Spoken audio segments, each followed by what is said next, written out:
Hey guys, so I want to take this time to do a review of the Hill People Gear Recon kit bag. We're going to overview it here, talk about some of the features that it has, what purpose it could serve for you, and then whether or not I think it's a good buy and what the price point value is. So let's review and get looking at some features.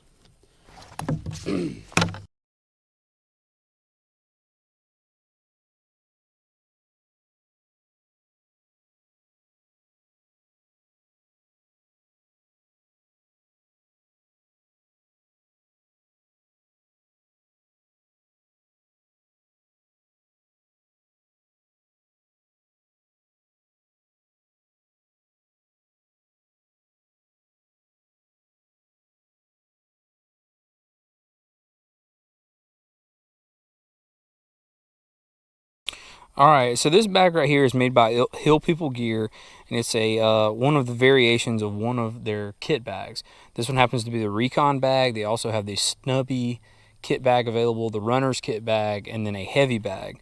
The main differences is that the heavy bag has a larger footprint, and there's some more pockets that are available on the inside, and the Snubby kit bag has a much smaller footprint. There's no PALS webbing in the front, and it's really designed to be a minimalist bag that's really only going to carry something like a maybe like your phone and a small weapon, maybe like a Smith & Wesson J-frame or a Glock 43.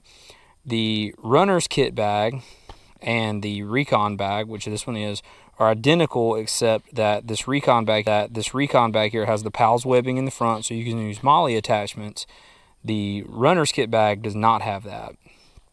So it's heavy duty material here, YYK zippers, and we'll kind of go through the features, but the grim locks are included. It's got a H harness here, and we'll kind of go through some of them. So the first one is this large pocket here, which is designed to be where you can get to it really easily.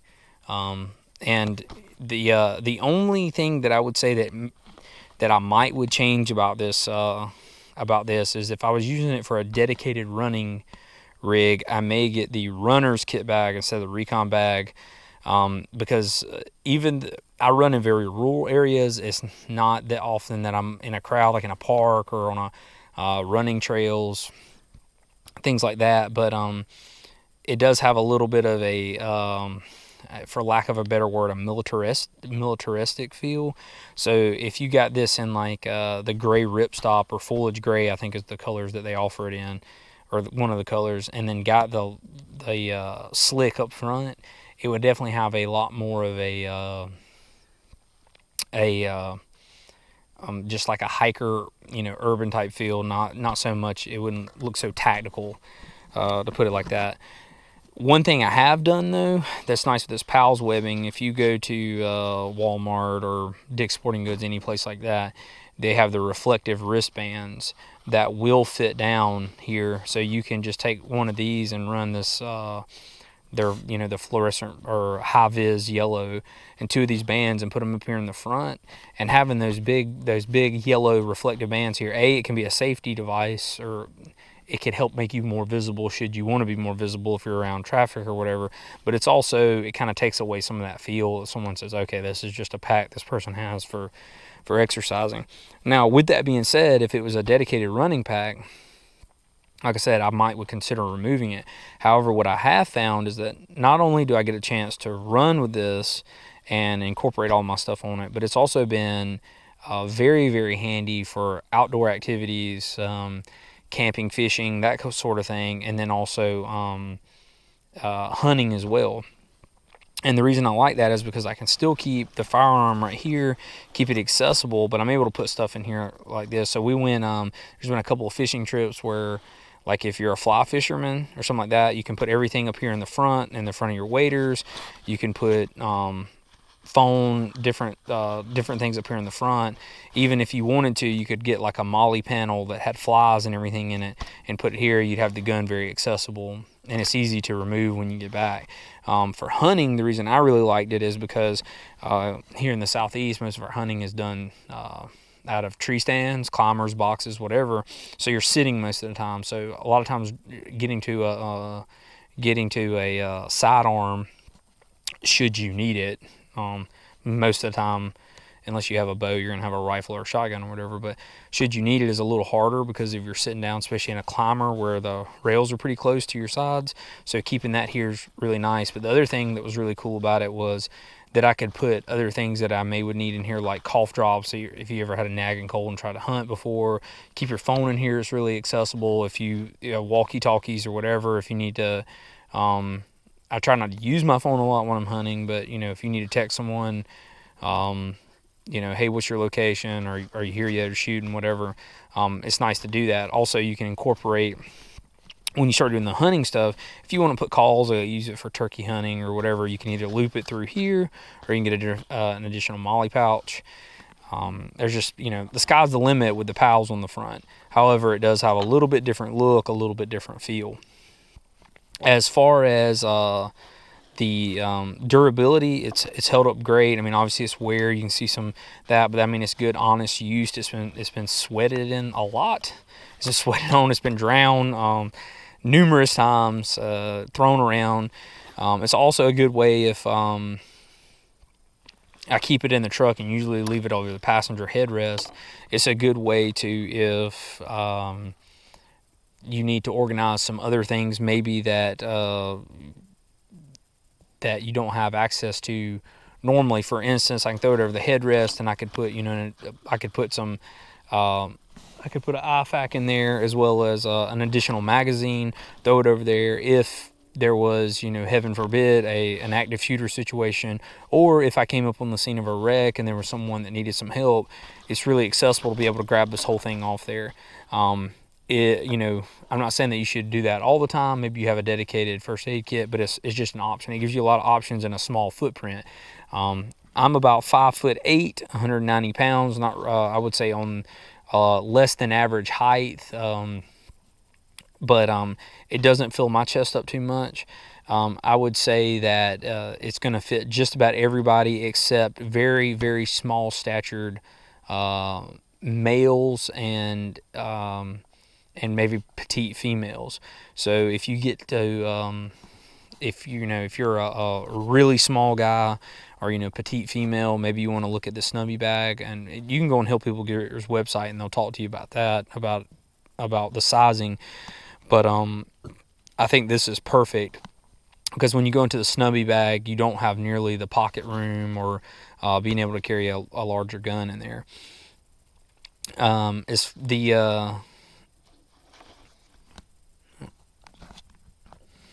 one of the other things that is been really, really nice about this is that you can incorporate it into you can kind of incorporate it and use the pals on it to be a almost like a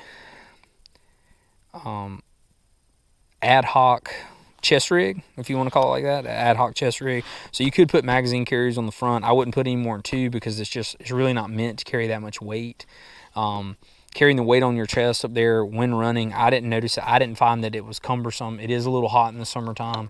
You're not going to breathe up there on the front near your chest, so that could be an issue for you. Price point. So I think these guys right now, at the time when I bought it, I think they're about $120. So I think depending on what you get on them, so it looks like just the normal kit bag is about $85, and then it goes up to about $110 when you get it with the PALS webbing. And I think for a lot of people, that may say, hey, that's kind of a lot of money for looking at the amount of fabric you get here. They're bulletproof, and I believe their stuff is made by First Spear. So I think that I don't know if they're still making it in-house, but you can't really read it in there, but it looks like it says firstspear.com right here on the bottom of the tag. So it's good quality made stuff. All the sewing, you can see that they got the bar tabs on it right there. It's all been done really well. It's a quality piece of kit, and I've used it pretty solidly now for just a shade over 4 years, and it's held up really well.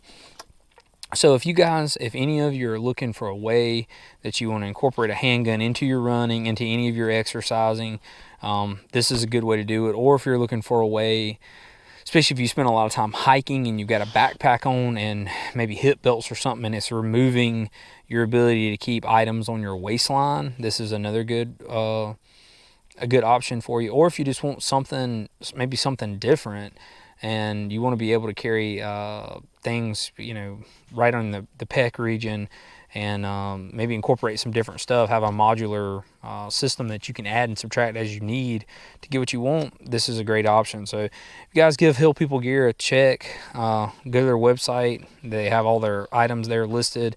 I believe they have this in coyote, foliage gray, ranger green, and there may be one other color, but I think that's it. They did have a limited run of the blaze orange ones. If you wanted something that definitely kind of looked more, hey, I'm a cyclist or a runner, there's definitely not a gun on me. The blaze orange one would be a good option to look for. But give Hill People Gear a check out on the internet, and hope to see you guys soon. Out. You'll notice that there's a loop here. This paracord is something that I added later, but this right here is there's a loop and there's a Velcro backing. So there's basically two ways to secure a firearm in here. One is to use an existing holster that you have and put a heavy duty, that would be the male side of Velcro down, that secures the gun in place. The other would be to use this attachment point here and then use some kind of dummy cord to an existing holster. Now, if you go on the Hill People Gear's website, they'll tell you that for modern double action style, even this is Glock, but internal safety striker fired guns, there's actually not a necessity to have any kind of holster in here, as long as the gun is in here by itself. That's probably true. There's probably not an issue with doing that. However, I already take my holster when I transfer this between carrying it in here to my waistline. I like to be able to leave the gun in the holster and just transfer the whole system, the trigger guards, the trigger's covered and the trigger guard's protected throughout that whole thing.